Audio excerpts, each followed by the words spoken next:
오늘 시간에 주시는 살아계신 하나님의 말씀은 구약성경 시편 23편 1절에서 6절의 말씀입니다. 하나님 말씀 받을 때 다 함께 자리에 일으셔서 한 목소리로 합독하겠습니다. 여호와는 나의 목전심이 내게 부족함이 없으리로다. 그가 나를 푸른 풀밭에 누이시며 쉴만한 물가로 인도하시는도다. 내 영혼을 소생시키시고 자기 이름을 위하여 의의 길로 인도하시는도다. 내가 사망의 음침한 골짜기로 다닐지라도 해를 두려워하지 않을 것은 주께서 나와 함께 하십니다. 주의 지팡이와 막대기가 나를 안위하시나이다. 주께서 내 원수의 목전에서 내게 상을 차려주시고 기름을 내 머리에 부으셨으니 내 잔이 넘치나이다. 내 평생의 선하심과 인자하심이 반드시 나를 따르리니 내가 여호와의 집에 영원히 살리로다. 아멘. 자리에 앉으시고 기도합니다. 모든 부모는 자녀가 인생에서 성공하길 바랍니다. 특별히 한국의 부모들은 더더욱 그러하죠. 그런데 이 성공한다는 것, 이것은 여러 가지 의미를 갖고 있습니다. 좋은 직업을 갖고 또 좋은 소득을 얻을 뿐만이 아니라 행복하게 사는 것을 의미합니다. 자, 그렇다면 부모는 어떻게 아이의 성공을 도울 수 있을까요? 여러분들이 자녀들의 성공을 위해서 불철주야 여러분이 할 수 있는 모든 노력과 수고를 다 기울이고 있는데 어떻게 하면 아이들의 자녀들의 인생을 성공적인 인생이 되게 할 수 있을까요? 하버드 대학의 아동개발센터에 의하면 자녀가 성공하기를 바란다면 좋은 성적이나 과외 활동에 관심을 갖기보다는 아이들이 자라면서 인생의 여러 어려움을 직면하게 될 때 그 어려움들을 헤쳐나가는데 도움을 줄 수 있는 핵심의 기술을 가르쳐야 한다라고 말했습니다. 자, 우리의 자녀들이 저와 여러분이 그렇게 살아왔듯 우리는 수없이 많은 어려움과 고난을 만나게 될 것을 잘 알고 있습니다. 뜻하지 않는 어려움들이 그들에게 찾아올 것입니다. 갑자기 생명의 위험이 찾아올 수도 있고요. 건강을 잃을 수도 있습니다. 부부관계에 어려움이 생길 수도 있고요. 또 자녀를 갖지 못한 위기가 있을 수도 있습니다. 경제적인 모든 것이 무너지고 또 직장에서 해고를 당할 수도 있죠. 사회적인 관계에서 힘들고 어려운 지경에 이를 수도 있을 것입니다. 이 모든 어려움들을 어떻게 극복할 수 있을까? 그것을 가르치는 것이 부모가 자녀를 가장 행복하게 살게 할 수 있는 원리이다 라고 하버드 아동개발센터는 밝히고 있습니다. 자, 그렇다면 자녀들이 이 많은 어려움들을 이겨내고 극복하기 위해서 우리가 도울 수 있는 것은 어떤 것일까요? 인생에 필요한 기술들은 어른이 돼서가 아니라 우리가 어렸을 때 유아기, 즉 3세에서 5세, 그리고 청소년기, 청년기, 13에서 26세에 가르치는 것이 굉장히 중요하다고 합니다. 모든 기술을 습득하는 데 있어서 가장 중요한 것은 이론적인 교육보다는 지속적인 방법으로 연습을 하는, 지속적인 연습을 통해서 교육하는 것이 가장 좋은 교육의 방법이다 라고 말하고 있습니다. 하버드의 헬스 퍼블리싱에서는 아이들이 인생의 성공을 준비하기 위해서 5가지 기술이 필요하다라고 했습니다. 자, 저와 여러분의 자녀들이 성공하기 위해서 필요한 5가지 기술은 무엇일까요? 우리가 아이들의 성적, 또 직업, 결혼, 어떤 부귀와 영광을 누리게 하는 일, 이런 것들에 관심을 기울이게 했다면 하버드 대학에서는 아이들의 행복을 위해서 우리가 무엇을 보아야 하며 어떤 기술을 가르쳐야 한다고 말하고 있을까요? 첫 번째는 계획입니다. 계획을 가르쳐야 한다라고 했습니다. 어떤 계획일까요? 구체적인 목표와 계획을 세우고 수행할 수 있는 능력을 기르게 하라라고 했습니다. 아이들로 하여금 모든 구체적인 계획을 수립을 하고 그리고 그 계획을 수행할 수 있는 능력을 길러주는 것이 좋은 부모다라는 것입니다. 이 일을 위해서 부모는 자녀들을 어떤 일을 계획하고 준비해 나갈 때 함께 참여를 시키고 함께 수행하는 일을 하게 해야 한다라고 했습니다. 학교든 놀이이든 아니면 그 외에 어떤 소풍이든 활동이든 이 모든 계획을 수립할 때 함께 계획을 수립하는 것이 좋다라는 것입니다. 식사, 옷 입는 것, 그리고 목욕하는 이 하루의 모든 일들을 함께 자녀들과 계획하게 하는 것이 좋은 교육이며 또 좋은 습관을 기르는 그런 교육이 된다라고 했습니다. 그리고 여러분들 요리를 하거나 또 사양 같으면 빵을 굽거나 쇼핑을 하면 쇼핑의 리스트를 작성하거나 그리고 직접 쇼핑을 하는 이 모든 과정에서 자녀들을 참여시킬 때 이 자녀들이 계획을 수립하고 계획을 수행할 수 있는 능력이 길러지게 된다라는 것입니다. 한국의 부모들은 어떻게 하죠? 아이들이 그 다음날 입고 갈 옷을 다 준비해 둡니다. 양말까지 준비해 두죠. 그리고 그 옷을 입고 그 신발을 신고 그 양말을 신고 엄마가 준비한 그 음식을 먹고 학교로 출발하게 되지요. 그러니 우리 아이들이 계획을 수립할 수가 없는 것입니다. 그리고 그 계획을 수행할 수 있는 능력을 가지지 못하는 것입니다. 두 번째, 아이들의 성공을 위해서 부모는 집중력을 길러줘야 한다라고 했습니다. 어떤 집중력일까요? 주어진 시간을 중요한 것에 집중하게 하는 능력을 길러주어야 한다라고 말합니다. 요즘 아이들은 디지털 기기에 익숙해져 있습니다. 이것을 빼앗으면 아이들은 모든 삶이 무너지는 것처럼 괴로워합니다.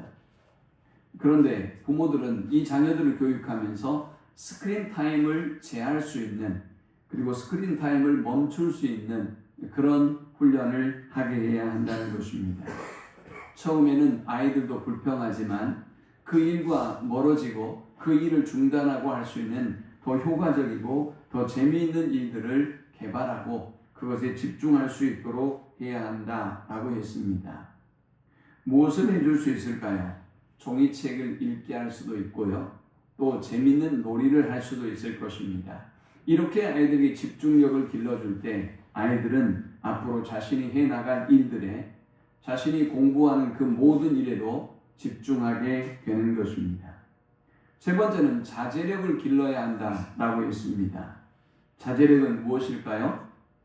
스트레스를 받는 상황에서 어떻게 반응해야 하는지 그리고 어떻게 조절해야 하는지 그 스트레스를 나의 그 감정을 어떻게 조절해야 하는지 그 능력을 길러주는 것이 좋은 부모가 해야 할 일이다 그랬습니다.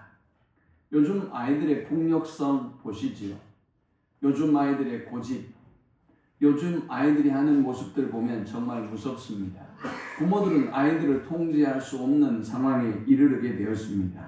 바로 우리가 아이들에게 자제력을 교육하지 않았기 때문입니다. 이 아이들이 세상을 살아가면서 수많은 자신들이 분노할 수 있는 상황과 만나게 될 것입니다. 자제력을 키워주지 않는다면, 훈련하지 않는다면 이들은 자신의 감정대로 충동대로 사고를 저지르고 말 것입니다. 그러므로 부모는 자녀들이 분노를 자신의 감정을 조절할 수 있는 능력을 길러주어야 하는 것입니다. 아이들은 항상 부모가 말하는 것보다 부모의 반응에 관심을 갖습니다. 여러분의 가정에 여러분이 살다 보면 수없이 많은 위기와 어려움이 도래했죠. 이때 자녀들은 봅니다.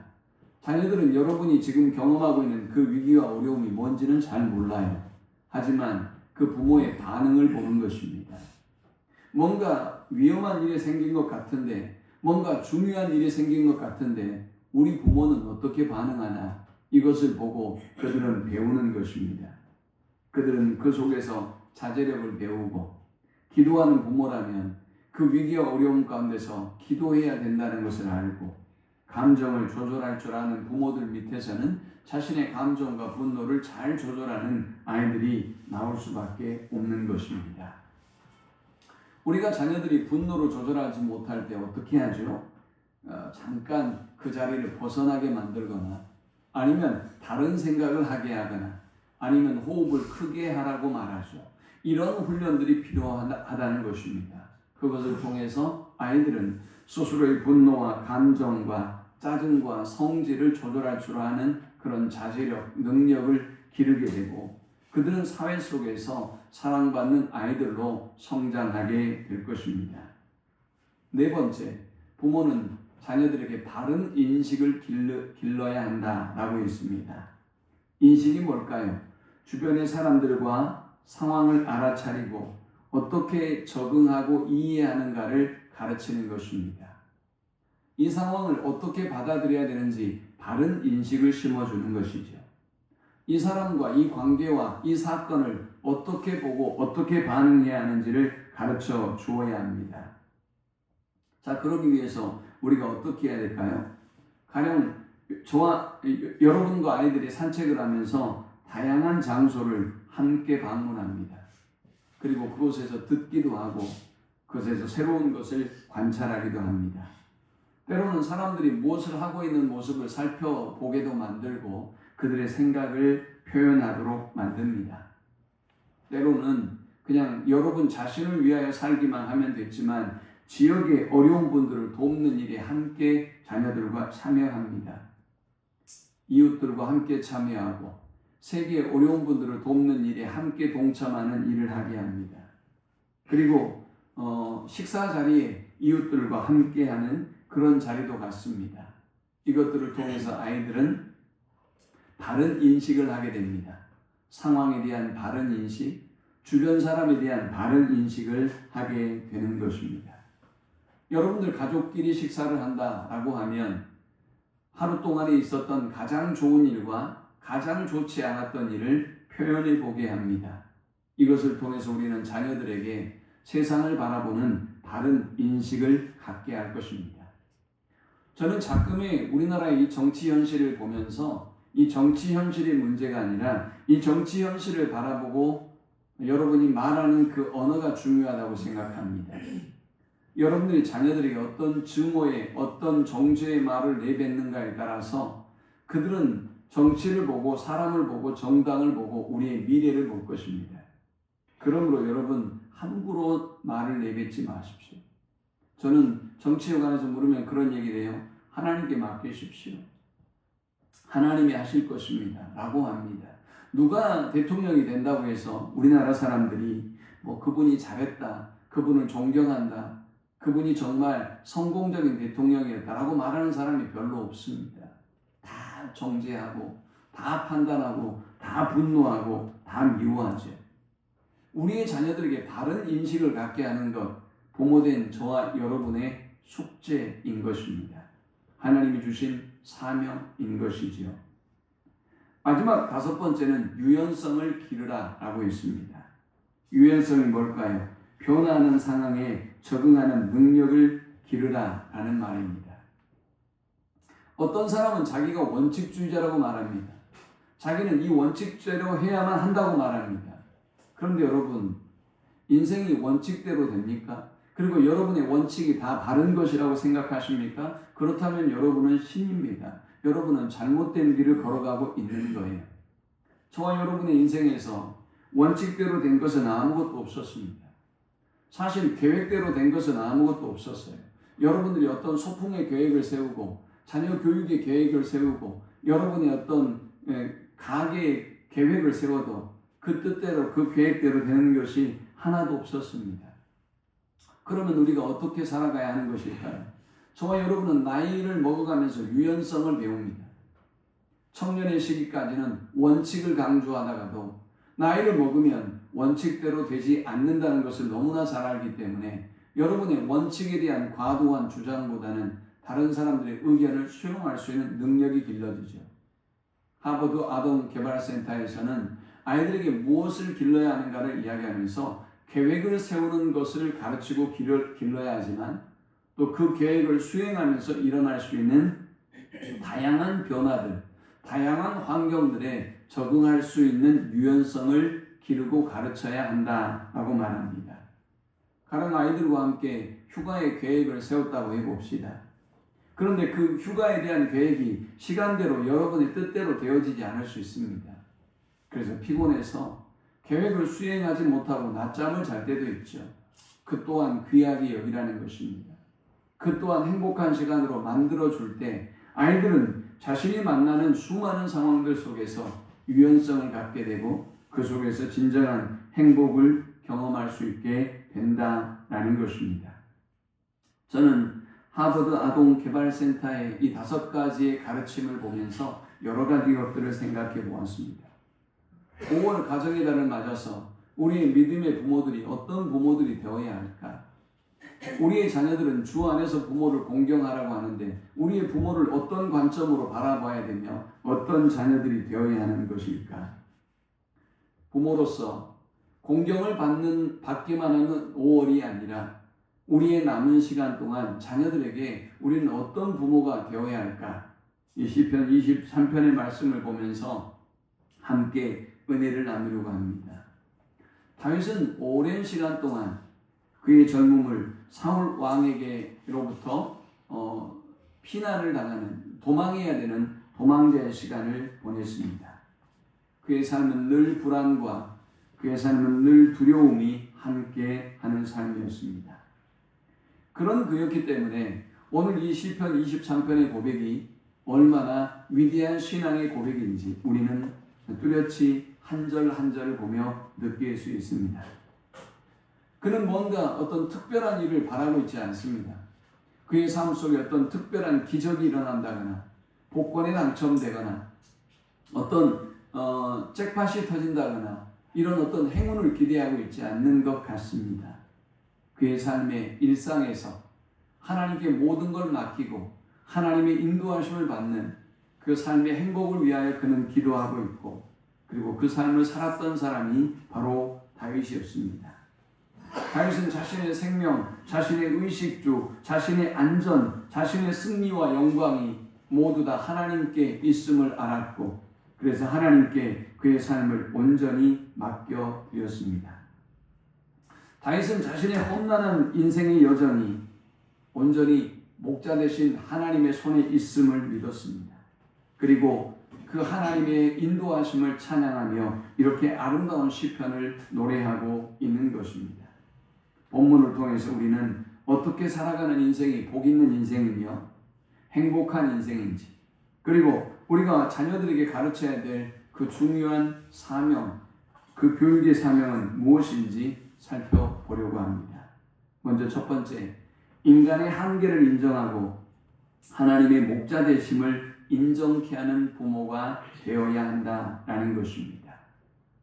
여러분은 자녀들을 교육하면서 우리의 자녀들이 슈퍼맨이 되기를 원했습니다.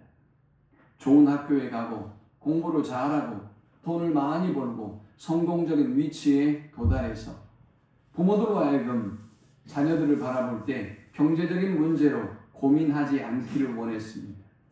아니 자식들의 승승장구를 바라보면서 여러분들이 그 자녀들을 칭찬하고 그 자녀들을 자랑하기를 원했을 것입니다. 얼마 전 5월 8일에 우리 어머님이 정기검진을 받아야 될 날입니다. 제가 급한 일이 생겨서 매번 모시고 갔던 그 병원의 정기검진을 제가 챙겨드리지 못했습니다. 그래서 제가 죄송한 마음에 5월 6일에 우리 어머님 댁을 찾아갔어요. 방송을 마치고 찾아갔는데 글쎄 깜짝 놀랄 광경이 제 앞에 펼쳐졌어요. 차에서 먼저 사모님이 내리고 저는 주차를 하고 있었습니다. 어머님 앞으로 저희 집사람이 가는데 우리 어머님이 제 운전석을 향하여 달려오는 것입니다. 그러면서 뭐라고 말씀하시느냐, 오메 우리 아들 얼굴 한번 보자, 이렇게 오시는 거예요. 저희 어머니는 원래 감정을 그렇게 표현하는 분이 아닙니다. 제가 깜짝 놀랐어요. 물론 병원의 스케줄이 이번에 조금 길어져서 딱 3개월 정도 만에 간 것 같습니다. 왜 그랬을까? 제 마음속에 계속 지금도 고민이 됩니다. 왜 그러셨을까? 왜 우리 어머니가 그렇게 달려오시면서 오메 우리 아들 얼굴 한번 보자 라고 했을까? 내가 무심히 여러 번 찾아뵙지 못한 것도 사실이지만 도대체 무엇 때문이었을까? 마음에 고민이 있어요. 한편으로는 그런 생각도 듭니다. 아들이 학교에 교수로 갔다고 하지요. 뭐 그런 소식을 전해드린 우리 어머니가 물론 그것 때문에도 기뻐서 그랬을 수도 있겠다라는 생각을 해봅니다. 어찌됐건 제 마음속에 많은 고민을 하는 그런 순간이었습니다. 여러분, 우리 인생에서 우리는 끊임없이 인생의 한계를 보게 됩니다. 저와 여러분의 계획대로 뜻대로 되는 것이 아무것도 없었어요. 결혼, 그리고 직장, 교육, 모든 것에 있어서 우리는 나이가 먹으면 먹을수록 끊임없이 우리 자신의 한계를 보게 됩니다. 여러분은 끊임없이 목표를 수정했고 또 여러분의 눈높이를 낮추면서 그렇게 살아왔습니다. 그런데 우리의 자녀들은 슈퍼맨으로 키우려고 합니다. 그들이 모든 것을 할 수 있도록 가르칩니다. 그들이 모든 것을 할 수 있는 양 착각하도록 여러분이 교육하고 있습니다. 그러니 아이들이 그들의 꿈을 이루지 못하고 부모의 꿈을 이루지 못할 때 좌절하고 절망할 수밖에 없는 것이지요. 좋은 부모란, 하나님을 경외한 좋은 부모란 부모 자신의 한계를 아는 부모이고 자녀들에게 한계를 가르칠 줄 아는 부모일 것입니다. 또한 좋은 부모란 유산을 많이 물려주고 어떻게든 자녀들에게 좋은 환경을 물려주기 위해서 치열하게 욕심을 부리고 어떤 자리에 앉히고 어떤 좋은 환경을 물려주려고 하는 세속적인 그런 추한 모습이 아니라 하나님이 나의 삶의 목자가 되어주셨듯 너의 인생에도 하나님이 너의 목자가 되어주기를 원한다 라고 기도하고 그렇게 가르치는 부모가 좋은 부모일 것입니다. 여호와는 나의 목자이시다. 이러한 다윗의 고백은 여호와 하나님께서 나를 돌보시는 목자였고 나는 그분의 양이다 라는 다윗의 고백입니다. 많은 사람들이 양과 목자와의 관계를 수직적인 상하 관계로 생각합니다. 그래서 싫어합니다. 그래서 교회 오기를 싫어하고요. 그래서 우리가 주님을 섬기기를 싫어합니다. 하나님의 말씀에 순종하는 것도 싫고요. 우리가 하나님의 종으로 살아가는 것 싫습니다. 그런데 여러분, 목자와 양의 관계는 수직적인 관계가 아닙니다. 이것은 생명의 관계입니다. 양은 자신의 한계를 가지고 있기 때문에 어디에 물이 있는지 어디에 초장이 있는지 알지 못합니다. 양은 눈이 어두워서 자기 눈앞에서 앞에 가던 양이 낭떠러지에 떨어져 죽어도 그것을 피하지 못합니다. 동일하게 가서 또 떨어져 죽고 또 떨어져 죽는 것이 바로 양의 모습입니다. 오늘을 살아가고 있는 우리의 모습이 어쩌면 이런 모습은 아닐까라는 생각을 해봅니다. 이 어리석은 양이 좋은 목자를 만날 때 이 양의 모든 문제와 고민은 해결됩니다. 이 목자가 푸른 초장으로 인도하기 때문입니다. 이 목자가 쉴만한 물가로 이 양을 인도하기 때문입니다. 이 목자가 어떤 위험과 어떤 고통과 고난으로부터도 안전하게 지켜낼 것이기 때문입니다. 양 중에는 꽤 똑똑한 양도 있을 거예요. 꽤 지혜로운 양도 있을 것입니다. 다른 사람을 잘 설득하고 동요하는 아주 똑똑한 언변 있는 양 있겠죠.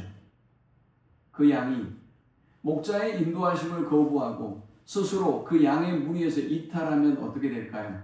그 양은 죽습니다. 사랑하는 여러분, 지금까지 저와 여러분의 인생에 있어서 하나님의 목자 되심을 온전히 인정하며 살았는지 여러분 자신을 돌아보십시오.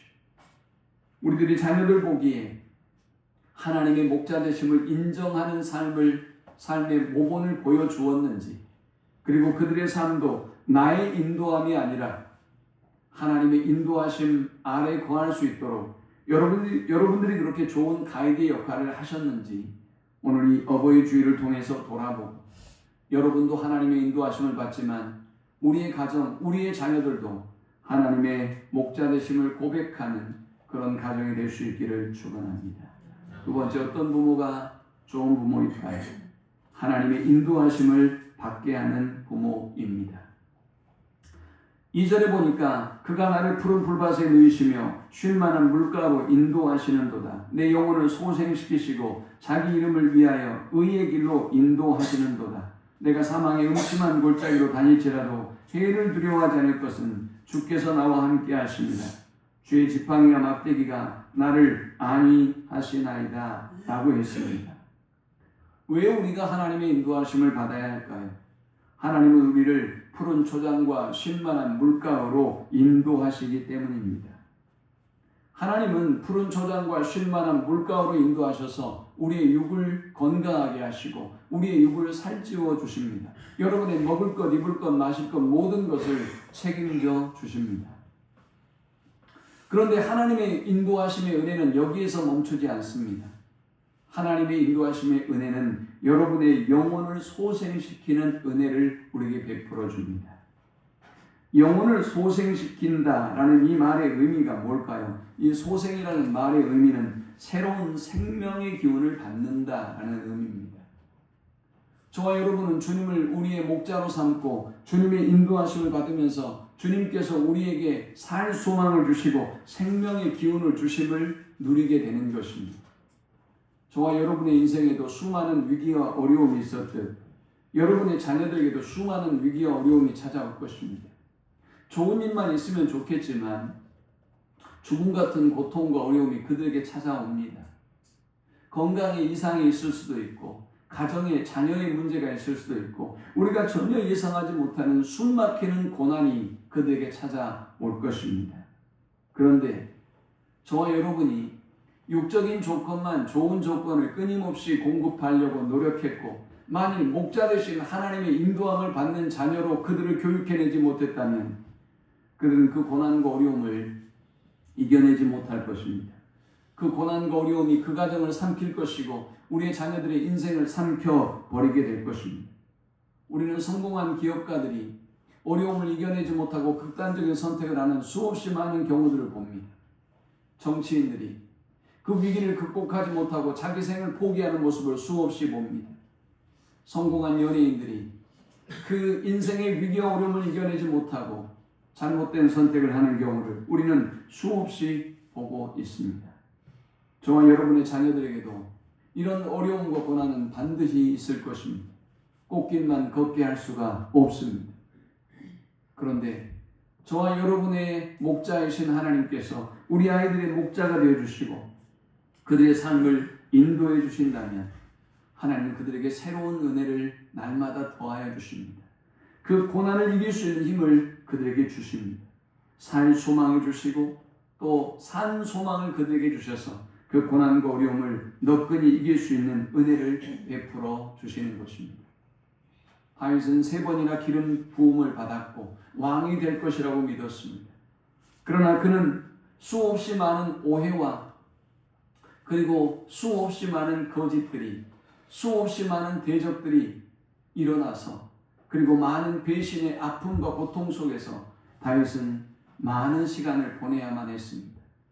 왕이 되기는커녕 수없이 많은 나날들을 무서운 광야와 동굴에서 보내야만 했습니다. 언제 누가 그를 밀고 할지 모르는 두려움 속에서 살아야만 했습니다. 왕이 되고 난 이후에도 그는 수없이 많은 전쟁을 치러야 했습니다. 많은 배신이 있었고 아들 압살롬마저 그를 배신했습니다. 절친한 친구도 그를 배신했습니다. 장인인 사울은 그를 죽이지 못해서 안달난 삶을 살았습니다. 그 고통의 시간을 보냈던 다윗이 어떻게 이 모든 고난과 어려움을 능히 이기고 마침내 왕이 될 수 있었을까요? 그는 하나님의 인도하심에 자신의 삶을 맡겼고 하나님이 그의 영혼을 날마다 소생시켜 주셨기 때문입니다. 하나님의 인도하심을 받음으로 여러분의 영혼이 날마다 소생되고 여러분의 자녀들도 하나님의 인도하심을 받음으로 날마다 소생되는 은혜가 있는 우리 모든 성도들이 될 수 있기를 축원합니다. 세 번째, 우리가 어떤 부모가 되고 어떤 자녀들로 자녀를 양육해야 될까요? 세 번째는 하나님의 보호하심을 받게 하는 부모가 되어야 합니다. 다윗은 사망의 음침한 골짜기로 다닐지라도 해를 두려워하지 않을 것이다 라고 고백합니다. 왜입니까?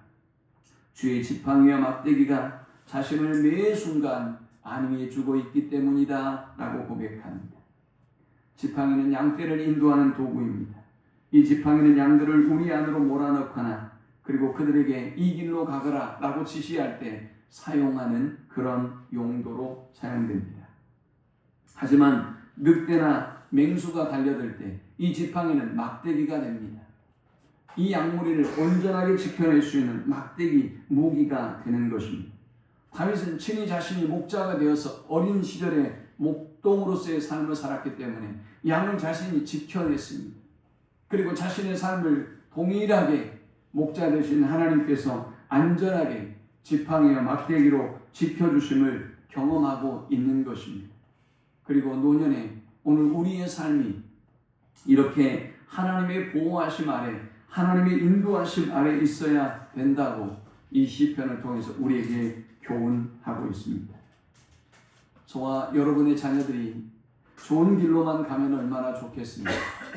그런데 우리는 우리의 자녀들을 아무리 바른 길로, 좋은 길로 인도하려고 해도 이 아이들은 어느새 잘못된 속삭임에 잘못된 것들을 바라보고 그릇된 길로 향합니다. 친구를 잘못 만나서 잘못된 길로 가기도 하고, 부모들의 그릇된 야망과 욕심이 아이들이 하나님을 버린 야망과 욕심꾼이 되도록 만들어 버리기도 합니다. 잘못된 사상의 길에 빠지기도 하고요. 그리고 멸망의 길을 향하기도 합니다. 이제 여러분들이 자녀들을 바른 길로 인도해 보십시오. 어디 됩니까? 여러분이 하실 수 있었습니까? 자녀들을 설득할 수 있었습니까? 자녀들을 바른 길로 인도하실 수 있었나요? 우리가 할 수 있는 것은 아무것도 없습니다. 갈등만 커지고요. 다툼만 많아지고요. 또 이제 더 이상 함께 할 수 없는 부모와 자식 관계가 되기도 합니다. 그래서 다윗은 지금 우리에게 교훈하고 있습니다.